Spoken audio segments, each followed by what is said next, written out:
you out of shape, and comics are your escape. Put a little madness in your life. Come give your mind a cleanse. Tune in with pops and friends. Just turn on your Roku box and then put a little madness in your life. Put a little madness in your life. Yeah, yeah. Put a little madness in your life.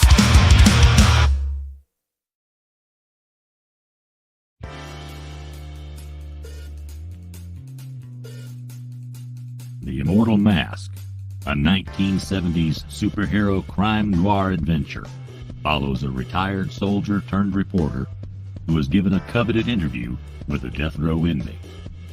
What he learns thrusts him into Atlanta's shadowy underworld. He'll have to use his military training to survive being hunted for possessing the information that could topple the city's most powerful ruling class. This is not a pre-order or a crowdfunding campaign. Get your books now at denali's.com.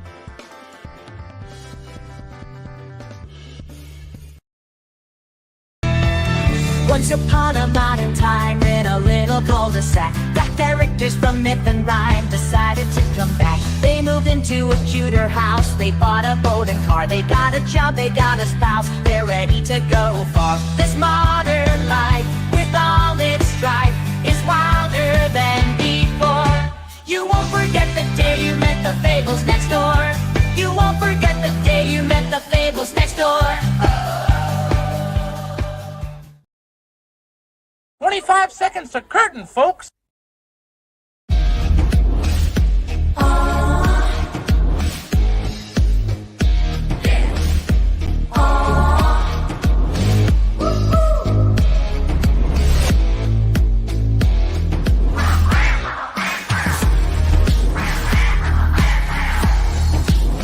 Your favorite podcast is Critical Blast. And good evening, everybody. I am RJ Carter, Senior Managing Editor here at criticalblast.com. And we are joined tonight by Brett McGowan and Matt Trinh from the Mythoverse. Guys, welcome to the show. Yeah, and I think this is the second time the Mythoverse has been on the show. It is, but it's been a long time. Yeah. In fact, I have a new tradition I've been trying to do, which is where I try to come up with a unique song trailer for every project.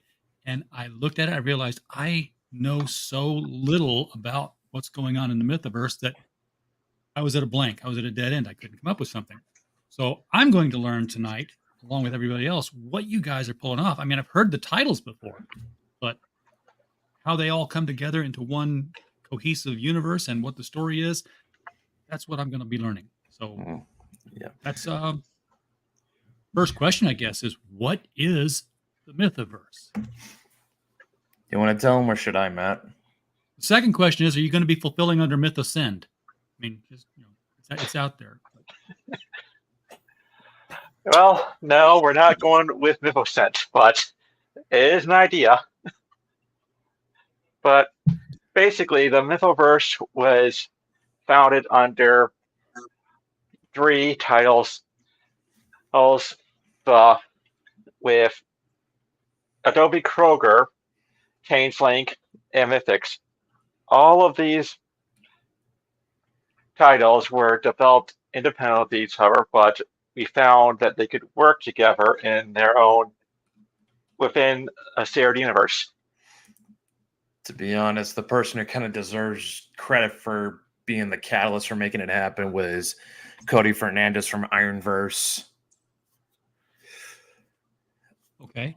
I've heard of the titles, but how they fit together is going to be interesting to find out. Adobe Kroger, I remember that was the one that you were doing on the last show, and I was like still trying to figure out what those 2 words meant together, because in my Midwestern mind, Adobe Kroger is basically a grocery store ran out of a pueblo. Yeah. For me, it was the people who do the programming for self-checkout lanes. Yes, there you go. They're the I'm on the West Coast, so they're the people who own Fred Meyer. Well, the Yes. interesting thing is that Dan does reference that in the book. Adobe is not because of the system stuff, programmer, Yeah. but Kroger is often used to describe Adobe as the grocery store. Yeah, really, that's really how the story begins and ends. Dan just smashed two names together and and that's how he got it. Sometimes that's all you need to do. Yep. I mean, Working say title. what you will, it's memorable. It is. It definitely is. I'm kind of hoping that somewhere he was going to come up with like an origin for why it was that name, but whatever. I do believe he does. I think as I remember it, the way it went is he was working at his desk. He was using Adobe software, and somehow his mind just went to some childhood memories of him playing some arcade game at Kroger. Like, I don't know, like that. That's how I remember it. If we could get Dan on here, he would explain it way better.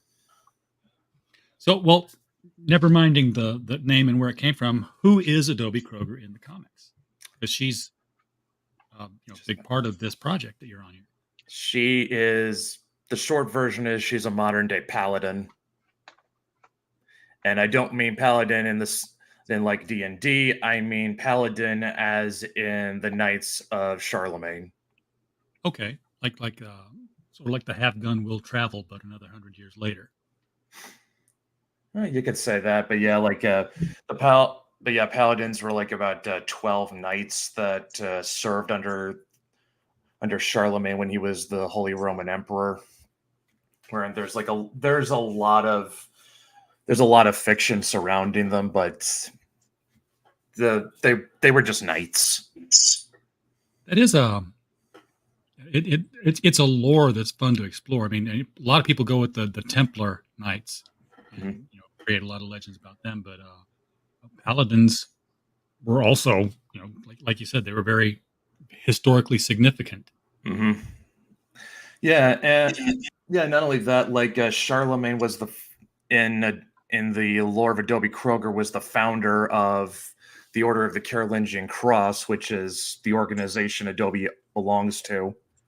Also, fun fact, His Majesty King Charles III is the most senior heir to the throne of Charlemagne. Carolus Magnus. So, who are the? I thought there was a video on here, but there's not. So, yeah, we did not make one for this campaign. Who are these other two people then? Going from left to right. Middle one is Matt's character Althea, who is a mythic, and the one on the left is mine, Maeve Mackenzie. She is a changeling. You mean like a were creature or? No, a fairy baby that was swapped with a human one. In this case, a banshee. Oh, the literal changeling. Okay. Yeah. Yep. Yeah, the traditional version of it. Yeah. So what ties these three universes together? Are these three stories together? What's the common thread other than we're just saying that Earth is Earth? They all exist in a shared universe, which is, I mean, if you're familiar with anything urban fantasy, you've probably heard it before. All that stuff you've heard about vampires, ghosts, werewolves, it's all true. True, but we found our own spin on it. To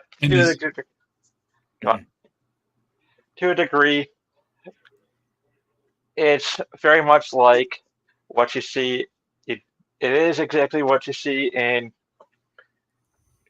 contemporary fantasy, but we kind of also made it a bit messier, as there's the Paladins, who are basically the secret shadow government of the world.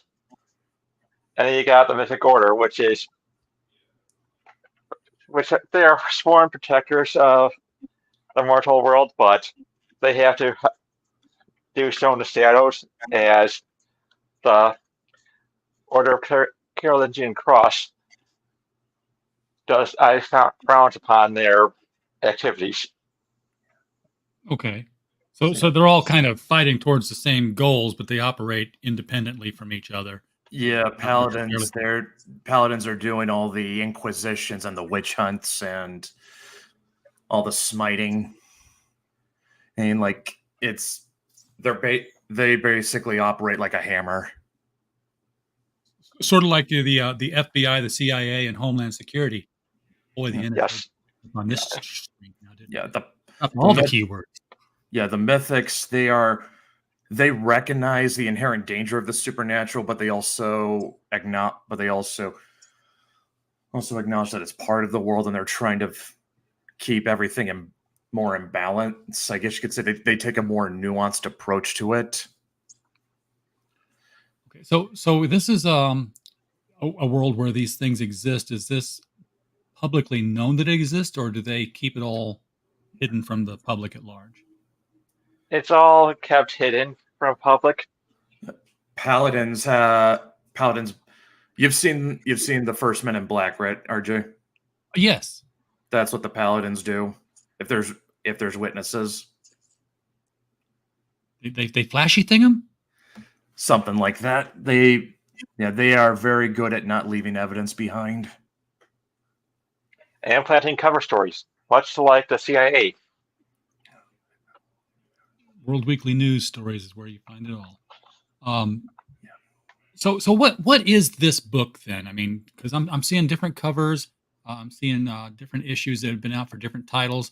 This is bringing it all together, right? Is this collected sort of like a trade paperback collection? Yeah. Well, you go first, Matt. All right. It's 4 collected volumes for one for each series. So you got one for Mythics, one for Adobe Kroger, one for Changeling, and one for Triple Crown. Triple Crown's the unique outlier because it's a straightforward racing manga that has no fantasy elements in it, even though it does exist in the universe. Oddly enough, it's our most popular title on Global Comics. I'm just looking at this little thumbnail here for Kate Dracula. I'm like, that sounds like a fun story. Yeah, that's a spin-off from a side character in Changeling that'll be making her proper debut in the 3rd issue, which I've been posting updates on our Patreon on, which is something people should back, actually. Throw us a link out there. Put a link in the private chat. I'll put people to your Patreon. Thank you. Because that's how you guys are distributing this, right? You're putting it on it's like Patreon, and then it's like Global Comics. That's kind of the method we adopted. That we post updates on Patreon, then the members get the first digs at it, and then after they've gotten, and then we'll release it. We'll release it to Global Comics, and we are but for the moment, Global Comics can only do digital, which is good. They've got a huge platform. A lot of people are there. They're a very good platform. I don't have a bad thing to say about Global Comics. As far as physicals go, we've been working on a method to utilize Amazon. But we've been working on a method to utilize Amazon, Walmart, Barnes & Noble, Books A Million, Powell's, and every other bookstore in the world if you want to talk about that after the show. Oh, yeah. We definitely could. Don't throw it away. Because we're doing physicals. If you got Nano 13, we published that. And you can get Nano 13 now at Target.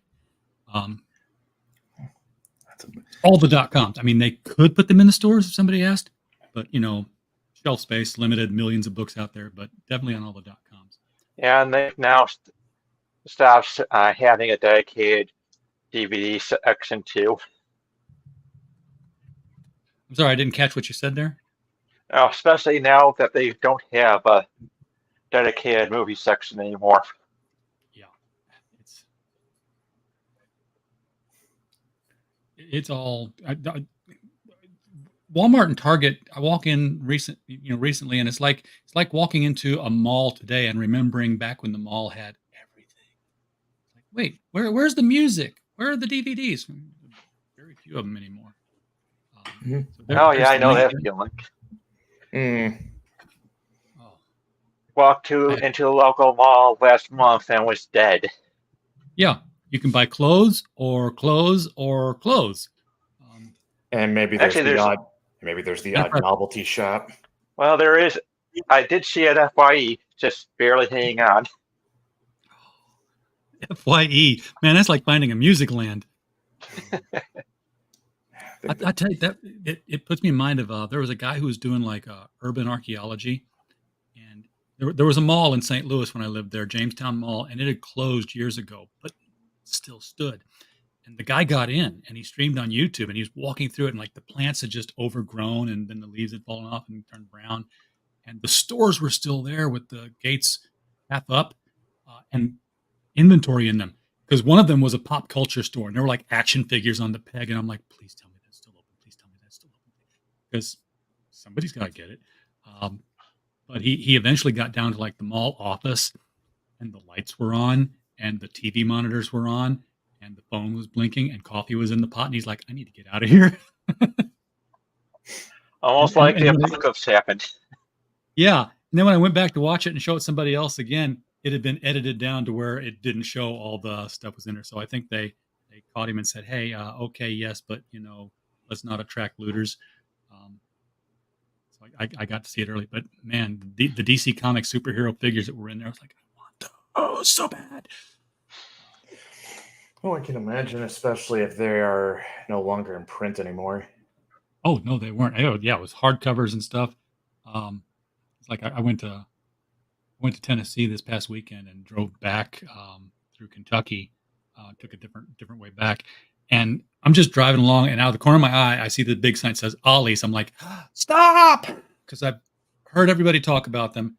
Never been in one, never been near one, and I dropped $45 on about $350 worth of graphic novels. Hardcovers. I picked this up. I was reading this before the show. This is Neil Gaiman's "Whatever Happened to the Cape Crusader" in hardcover. So I've got some. Oh, I would definitely suggest going to stopping at Second Charles when you can. Okay. Second and They, Charles. yeah, they're basically a buyback store owned and operated by Books A Million, and they've got all kinds of stuff. I managed to get a first U.S. edition of the Silmarillion, and Ow. the Dune Encyclopedia. Yeah. The Sil. Did you read it? I mean, did you read all the poetry? Because nobody has that I know. They always like sped read past it. It's all incredibly dry. Yes. Like story. 30-page poem. Skip through that. Okay, rest of the story. This is interesting looking. This is the title you said, Triple Crown. Yep. Yep. It has a very manga look to it. Yep, that was the whole idea. Like Dan's a huge fan of Initial D. I'm someone has to know what I'm talking about there. Someone in the audience. If someone says Speed Racer, I know manga. Otherwise, it's Speed Race. Okay, it's like Speed Racer, though not a All though right. a lot more though much more grounded by comparison. So yeah, like I said, it's the unique outlier. There's no fantasy elements in it. It is set in the Mythoverse, but it's more or less a straightforward racing manga that is and it covers Formula One. I mean, if you just because you have vampires and werewolves in your world doesn't mean that there aren't normal people living normal lives in it that are still full of adventure. Oh yeah, everything is about the mysterious. Yeah. I really like the logo, the way the racetrack was incorporated in there as the O. That's a little bit brilliant. Oh yeah. I'm also looking at the tiers as we kind of scroll down the page here. I get to the first physical one because everything else is digital. I like to have my hands on things, so I want to look at those. This is the physical for the Mythics, and for $30, is this the This is the omnibus. So how Mhm. big is this thing? Well, they are going to vary in size because then you've got Triple Crown, which has more issues than the others, and then you get Changeling, which has more side content. But on average, what would you say our average is, Matt? Average would probably be about maybe 100. 100 pages? That's not bad. Yeah. I mean, you're talking about like at least 4 issues in each one. Some of them more. No, Yeah. Well, two Adobe Kroger Mythics and Changeling all so far only have 2 published. Okay. we Published. do have Patreon comics in there as well. Yeah, that's where all the one shots and side stuff comes from, and there's also some selected pages from our gag manga called Mythochibis, which is right now a Patreon exclusive. Although we have released the first volume on Global Comics for anyone who wants to get a look at it. That one's not connect. That one's its own separate thing. It just takes the characters and exaggerates their personalities and puts them in more wacky situations.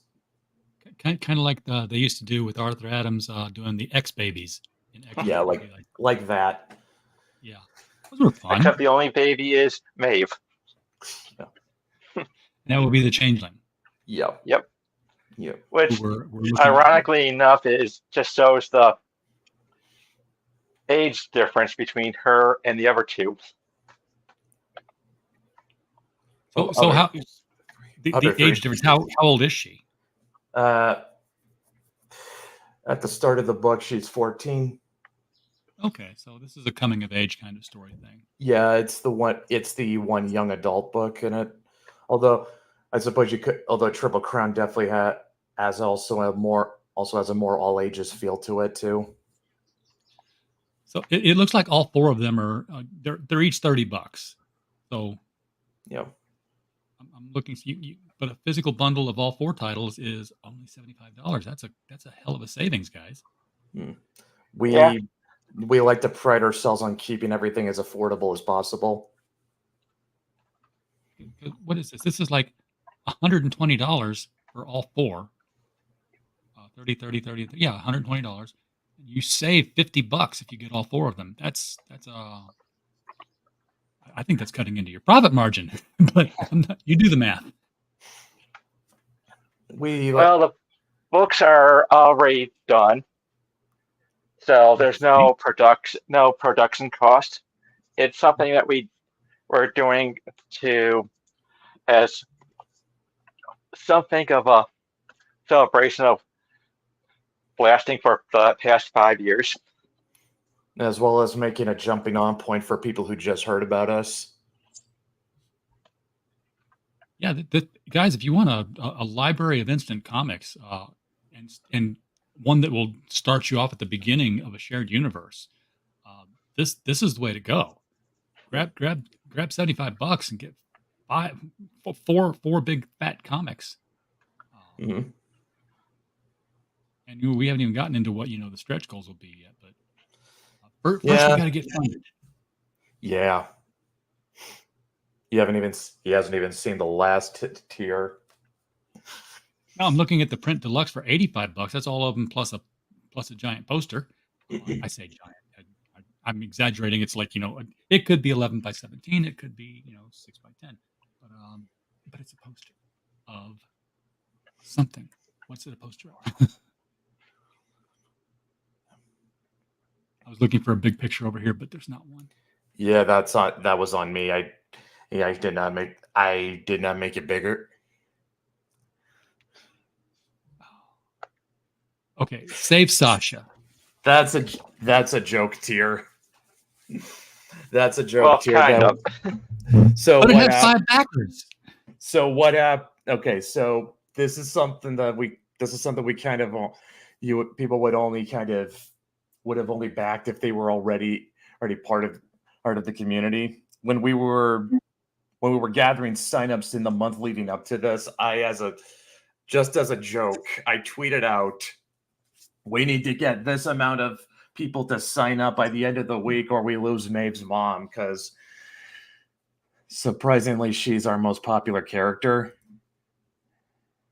And when we didn't, I just sort of ran with the joke. Oh, can just see like, oh, Maeve's mom is gone. She's been erased from the comics. She's being Thanos snapped right out of existence in this very picture. Exactly. It was just it was all a joke.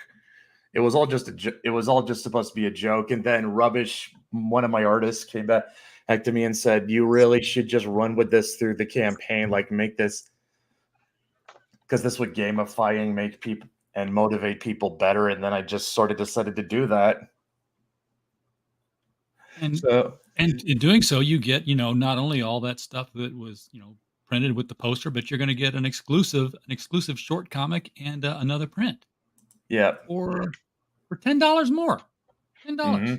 You save Maeve's mom. Mm-hmm. Mm-hmm. Yeah. And it all started, and like I said, it all started from just a shit post.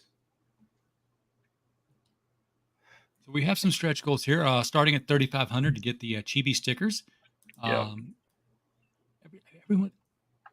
I don't understand the attraction to chibis, and at the same time, I look at them and I'm like, yeah, I want those. I recognize the pop culture appeal of them, even though I don't understand why it's there. But we have to get funded, guys. And 7 days on a Kickstarter. Are you guys? You got to be nervous about this now, right? I mean, I know there's a spike at the end, but we did talk about this, and if this doesn't make, I mean, failure is always a possibility in any business, and if this doesn't make a goal, well, we have a backup plan, and we're not gonna. I mean, if this fails, it's not like we're gonna pack it in and say, yeah, that's it, we're done, no more. We'll just try again.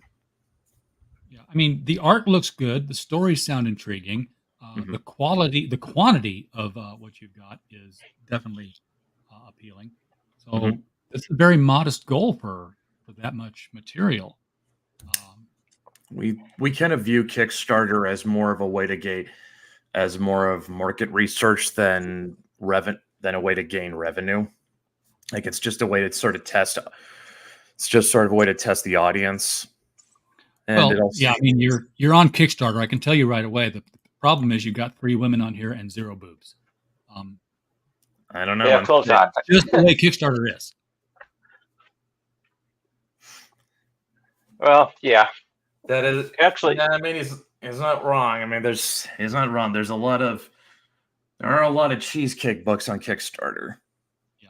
Same could be said about Indiegogo as well, but yeah, Kickstarter. I get a lot of recommendations for cheesecake titles.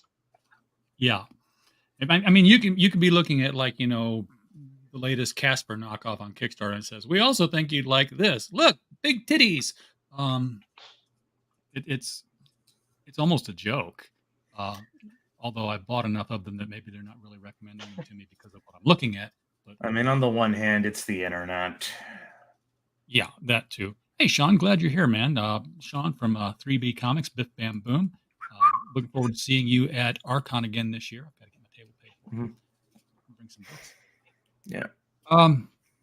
So speaking of, cons and tables and selling books and stuff, do you guys operate outside of the internet marketplace with going to conventions and such? Not lately, but we did put down an application for Motor City Comic Con earlier today. Yes. It's a convention that has 2 shows a year, so they'll increase the number of cheap conventions I can go to. I've got I'm probably too late for YomoCon this year, but gonna apply for their next year. Changeling and Triple Crown is probably gonna be a big seller for the anime conventions. Definitely for anime convention, you should definitely hit those up. And you know, one of the things I don't see people doing too much is looking for conventions that are tied to the genre rather than the medium.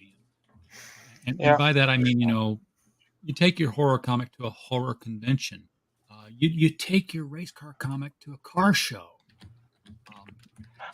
I just wish that Bill Willingham's FableCon was still around. Oh yeah, That would be nice. Yes. His FableCon has come to us. We just put out the Fables Next Door, and he is the lead story in that anthology. And we are going to be doing a lot more with Bill in the near future here. There will be more stories from Bill. Oh yeah. I'm thinking maybe one of these years get over to Brandon Sanderson's convention. A big market for action fantasy and magic systems. There's one in St. Louis, and I can't remember what it's called. I think it's Penned, PENNED, PennedCon, and it's literally sold out. The convention is literally sold out at the end of the previous year's convention. You can't get a table, and it's one where, like, if you're an author, people show up with little red wagons and wheelbarrows to buy books and cart them out of the building. Dang.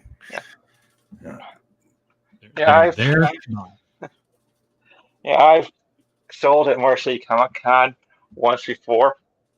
They put me right in front of the booth that sold 25-cent Golden Age comics. I would have made no money that day and gone in the hole. I mean, I would have. I'm wait a surprised. second, they were originally 25 cents, but they weren't selling them for 25 cents, right? Oh, they were. But thing is, somehow I made $85 on that. Did you spend $85? No comment. Because I would have spent about $150. Yeah, I saw a lot of cool stuff there. That's what I love about conventions and hate about conventions is like, I'm there with my table, but I want to see everybody else's table. And of course, at the same time, not only do I have my table, but I'm also a volunteer usually, so I'm on panels discussing things. So I've got to close the table up, go do the panel, come back, do the table, and then hopefully I can get to the tables I saw and buy the things I wanted. Because there's always, especially at a more general themed convention like a sci-fi convention, you've got comics and books and gear and artwork, and it's Star Trek Next Generation Writer's Bible. I saw that there. Oh man, that would have been sweet to get back history of the show like that. Apparently, Gene Roddenberry, I printed up a bunch of them and sold them. Why not? I wonder if I could do that. I've got the Writer's Bible for the Batman animated series that never happened. That J.M. Straczynski wrote. Nice. It was pre-Bruce Timm, and it was going to have Jason Todd as Robin. And it was going to be a little bit grittier, but it was going to be more of a father and son kind of show. And none of the other DC Universe characters were supposed to show up in it, except, and this is how corny it kind of was, except for Superman would make a oblique appearance because the alarm would go off in the Batcave early on in the series. They would rush down there, and there would be a wooden crate with a Superman symbol still smoking, and it burned with laser eyes. And they'd open it up, and it was going to be Miss Chandra. Miss Chandra was a female robot nanny for Jason. It was that kind of a Batman story. I wonder if it's better we didn't get that version. It probably kind of is.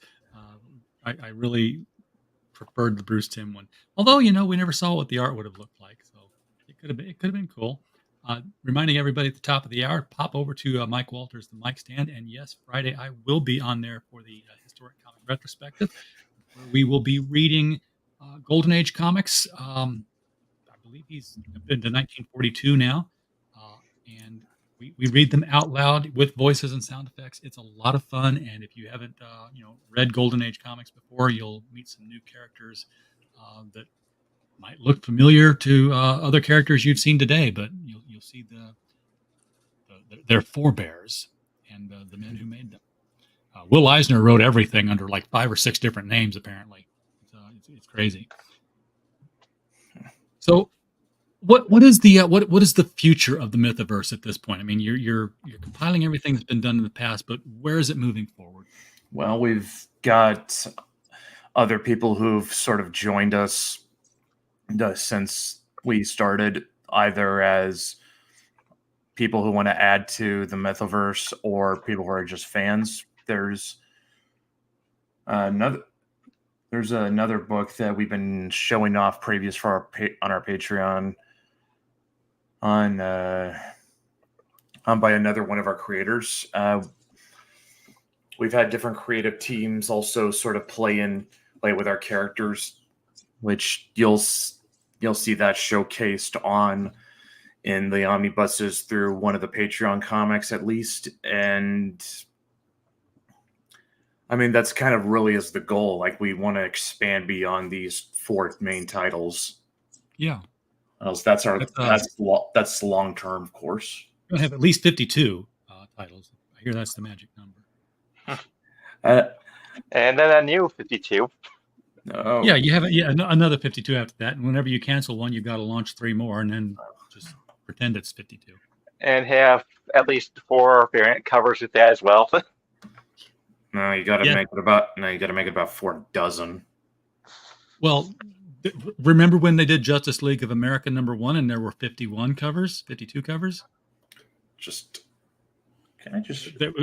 was the Iwo Jima flag planting cover, and the flag. The only difference was that there was one for every 50 state, a flag, and the territories. So, God, I understand the idea of variant covers. I'm not against them, but just if you are putting out more than like to me, the max number of variant covers that you should be allowed to put out should be counted on one hand, because you do not need to squeeze people for 50 covers of the same comic.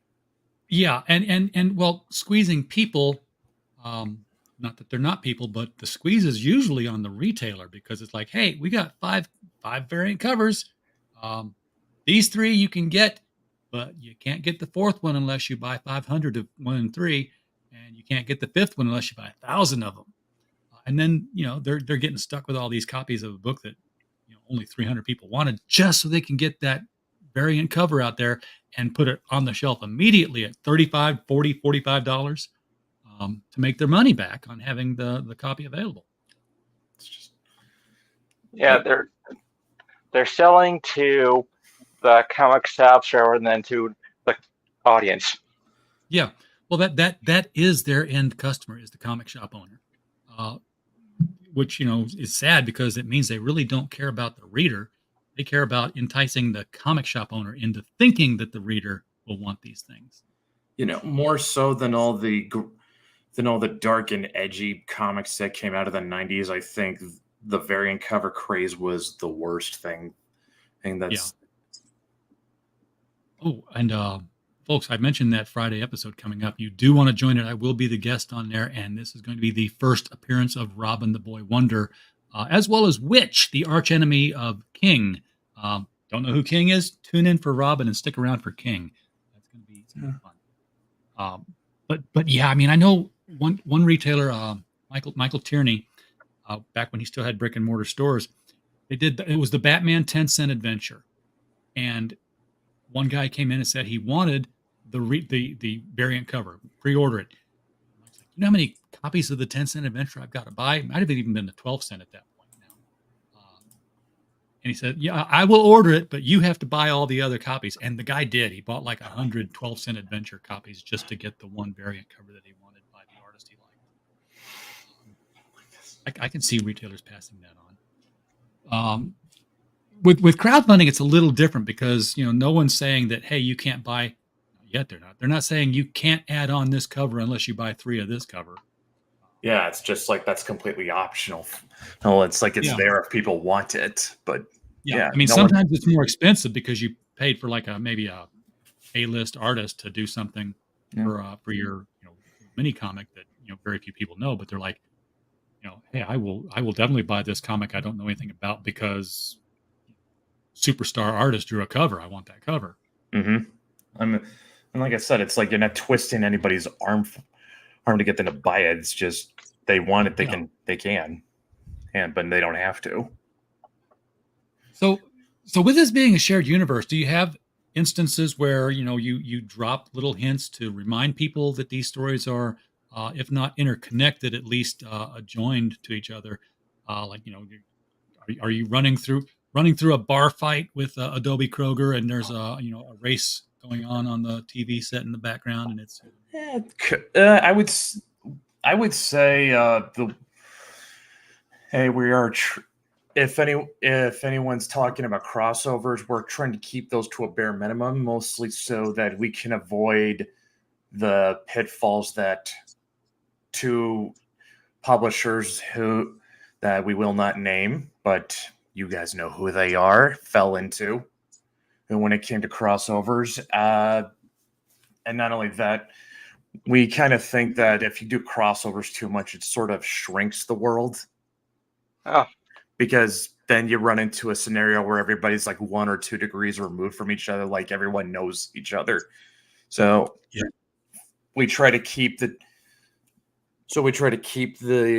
different titles in their own separate bubbles of the same universe, if that makes sense. But I guess what's sort of one sort of connecting glue we have is that we came up with a bunch of in-universe brands that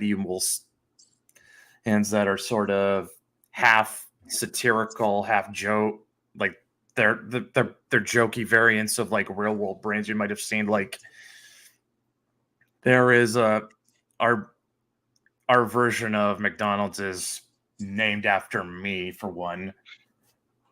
No surprise there. And it just so happens that one of the racers in Triple Crown is sponsored by them. okay. Matt, you sounded like you had one. Well, Dan and I were talking about doing a crossover with Mythics and Adobe Kroger. So there is going to be some crossing between those characters. Yeah. And I mean, what's the point of it being a shared universe if you don't deliver on the promise of potential crossovers with the characters? Yeah, but it's like we want to sort of keep them to a minimum so that they feel special. Yeah, I get that. One of the things that I think has impacted these shared universe is we have a lack of editors in the comics industry these days, and I don't mean just spell checkers, which they're not doing that anymore either, but people who kept track of what's going on in all the books. One of the examples I always point to is there was a Spider-Man story in I want to say the late 80s, and he's like chasing after the bad guy, and he's swinging through New York, and suddenly it starts snowing. He's like, "It's July! What the heck?"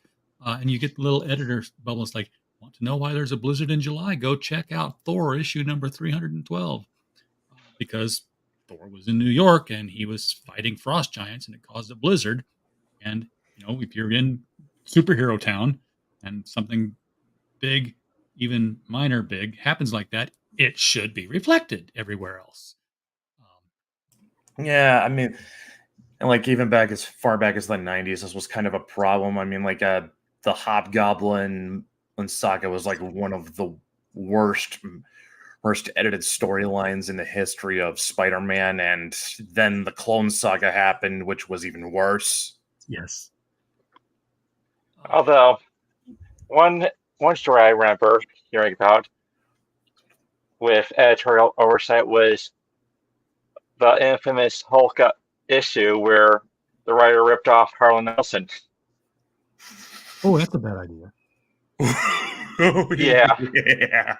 Yeah, Jim Souter talked about it, and he felt lucky that Ellison was a huge comic book fan. All he asked for was the writer's pay and a lifetime subscription. Yeah, I've got to look that up. 'Cause, Yeah, I've met Harlan. anyone is familiar with Harlan Ellison's character would know that that's him being nice. Yes. Yeah, I've met Harlan. He is actually the first interview on this playlist on this channel. And boy, did I walk into it. Knowing that I would in advance. I mean, I go out to the car and I call my friends, like, I'm at the sci-fi convention, like, hey, in 2 hours, I've got an interview with Harlan Ellison. I'm like, you're not ready for this. Is anyone? He's like, you're going to say something stupid and get yelled at. I'm like, no, I got this. First question out of my mouth. He looks at me and says, well, that's a stupid question. Knew it would be. And I still get comments on that video. I got one like last week. People are still finding it. So, gee, I wish I was monetized now. That is. I mean, like getting insulted by Harlan Ellison is like getting blocked by Hideki Kamiya on Twitter. It's a badge of honor. He's got the sweetest wife in the world too. I mean, well, he's passed obviously, but Susan Ellison. Oh, she's like Mary Poppins meets the Punisher, because she's British. And I was at the convention, and he was signing away. And he had to go to a panel, so it was her job to go to the line of people and put like the little the stop signs, like, okay, no one beyond this line here. I'm sorry, you'll have to come back. And the guy she put it in front of, no idea who she was, and therefore did not recognize her authority to do such a thing. And she, in response, said, okay, you know what? She pointed behind him. You, and you can all come forward. You don't even come back. And that's when he found out he just insulted Harlan Ellison's wife, and he did not have the temerity to get back in line to get his signature on something. But she put him in his place. Susan, if you're out there still watching, yeah, like you tune in. Hope to see you again sometime. Hey. Go on. Oh, I think she died Oh no. recently. Yeah. Yeah, let me look up. I'll look it up. Susan L. 2020. Wow. I did not know that. Oh well. That's. Well, she's back with Harlan. Yeah. And heaven's glad she's there, because he was running the place down. You call this an afterlife? Yeah. Definitely can see that. So, speaking of, influential science fiction, don't ever call him that, science fiction author, influential authors who sometimes wrote science fiction. Do you guys have anybody who inspired you in the formation of your characters and the way that you try to present them? I mean, as far as Changeling goes, like, that's inspired by folklore from the British Isles, which doesn't really have an original author. Although, as far as like if I could put down names, Neil Gaiman. Sandman was one of my favorite comics as a teenager. Really kind of owed me that comic books did not have to just be superheroes. There was more outside of that. Really kind of helped me break out of that paradigm. Yeah. I've recently gotten into the works of Lord Dunsany. Oh, yeah. That's going to be a deep cut for the average fantasy author, for the average fantasy reader, but he was very, very influential on many of your favorite fantasy writers, Tolkien included. Let's see, there was a. Let's see. I think I also kind of looked a little bit towards James O'Barr. He's most famous for The Crow. Yeah. That's I own a special edition trade paperback of that. It's wonderful. It's probably one of the greatest self-titled independent works ever made. And it's also happens to be my favorite movie of all time. The original. The others never existed, right? There's nothing after the Brandon Lee movie, as far as I'm concerned. Yeah, they only made one Matrix movie in my universe too. There's also a lot of manga authors I've been influenced by, like Tide Kubo, who is most famous for Bleach. This is probably a bit of a basic bitch answer, but Tolkien as well. Yeah, I mean, being inspired by the greats. I mean, there's other fantasy writers besides him, but he's cast a very large shadow over the genre. Yeah, Matt, if you like urban fantasy stuff, I would definitely recommend Holly Black. Not her Spiderwick stuff, although that was good. Spiderwick, that was done with Tony DiTerlizzi, I think. Yes, it was. I had all those books. I thought they were grand fun. But she also did a book called Ironside, which was fairies living in modern New York, surrounded by a lot of iron, which is not good for fairies. And I remember that the rule was fairies can't lie. They just physically can't lie, which was a plot point. And I remember that there was, speaking of fair universe crossovers, there was an Easter egg in her book and a shared Easter egg in Cassandra Clare's City of Bone, because they knew each other, their characters crossed paths with each other, but unnamed in each other's books. If you knew, you knew. That's the way to do it, in my opinion.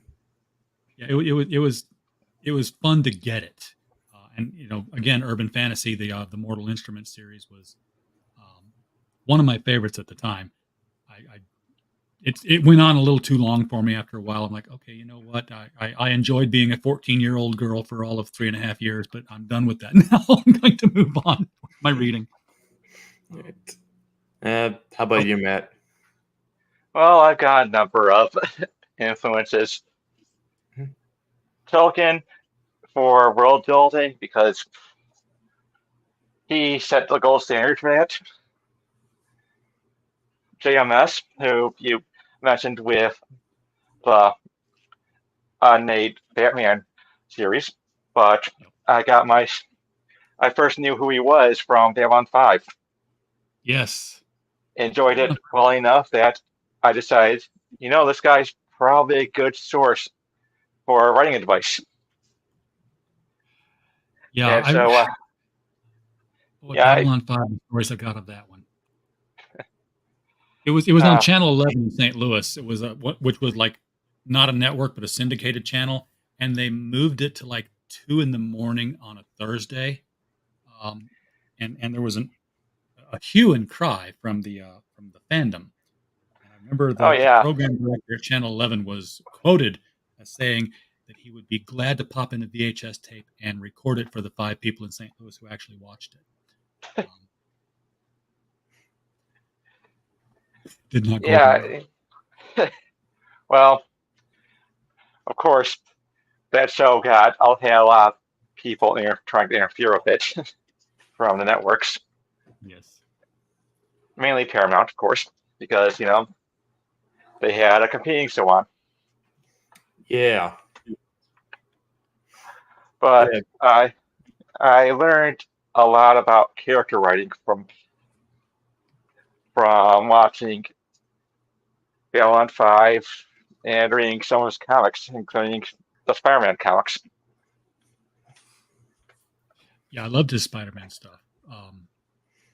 I learned a lot of philosophy from watching Babylon 5. Because the Vorlons and the Shadows were I forget which philosophers they represented, but the one was like, who are you, which was the Vorlons, and the other was, what do you want, which was the Shadows, and it was two competing schools of philosophy. Shadows were I mean, with the name like a Shadows, there's definitely some young influence there. Yeah, definitely that. Yeah, and also that show. It also taught me about being honest about writing people, because he's an atheist, and how many of the protagonists were religious? Almost all of them. Yeah, and even Christians had decent representation. So, well, guys, we're running up at the top of the hour here. I've been watching the number, trying to see it flicker, because it did this afternoon while I had the page up. I've had it up all day. So you did get some backing today. Yeah, one of our longtime friends named Tet, and recently gave us a boost. We just didn't get any during the show tonight, so I didn't help you any. I wanted to. I really did. It's what it is. I mean, like, it's what it is. I mean, if the campaign fails, then it's just because we didn't do our job good enough, and we got to do it better next time. It will be resuscitated in another form. Yep. So for everybody who's watching the replay on this, the link is below the video in the description. If you are on Twitter, because it's always going to be Twitter, I don't care what anybody tries to brand it as. You're not going to make fetch happen, Elon. So don't call it X. You can, of course, go to this page right here. If you're watching on Twitter, pause it, type all that in, and then you'll go directly to it. So, guys, thank you for coming on. It's been enlightening, and it's been an interesting discussion about comics and writers and your shared universe and the characters in it.